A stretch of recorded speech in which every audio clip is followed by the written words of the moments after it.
ఫిబ్రవరి 14 అనగానే ప్రేమికుల రోజు అనుకొని వాళ్ళు పిప్పర్మెంట్ బిళ్ళలు తినడానికి తహతాలాడుతున్నారు. కానీ అంత అబద్ధం. ఈరోజు కవ్వు హగ్గుడే అంటే అర్థం ఏంటంటే మనం ఆవుల్ని ఇలాగా హత్తుకునేటటువంటి రోజు అనమాట. ఆవులు మనం ఎందుకు హత్తుకోవాలంటే ఆవు నుంచి మనకు ఒక సీక్రెట్ ఉంది. ఈ లోపల ముక్కు నుంచి ఒక గాలి వస్తూ ఉంటుంది, అది మనకు ఆక్సిజన్ వస్తూ ఉంటుంది. అందుకే గోమాత చుట్టూ ప్రదక్షిణ చేయమంటాం. అంటే ఆవు లోపల నుంచి వచ్చే గాలి ఏదైతే ఉన్నదో ఆక్సిజన్ మనిషికి అవసరం. అందుకనే ఆవుని ఎంత హత్తుకుంటే మనకి బాధ కానీ మన శరీర బరువు కానీ మానసికమైనటువంటి బాధ కానీ ఉంటే ఆవును ఎప్పుడైతే ఇలా హక్కు చేస్తూ ఉంటామో ఆ హక్కు చేయడం వలన ఖచ్చితంగా అవి మన యొక్క బాధను ఖచ్చితంగా అవి నెరవేరుస్తూ ఉంటాయన్నమాట.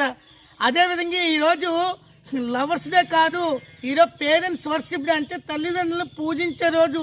మనం ఎప్పుడు తల్లిదండ్రులు పట్టించుకోము కాబట్టి ఇలాంటి సందర్భంగా మనం తల్లిదండ్రులు కూడా పూజించాలని ఈ యొక్క ఫిబ్రవరి 14.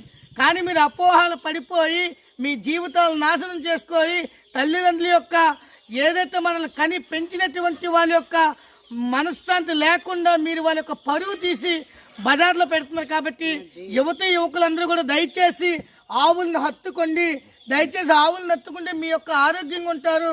తల్లిదండ్రులు పూజించండి, మీ జీవితాలు చక్కబడతాయని చెప్తా. You understanding. I requested please go మాతా కీ జై.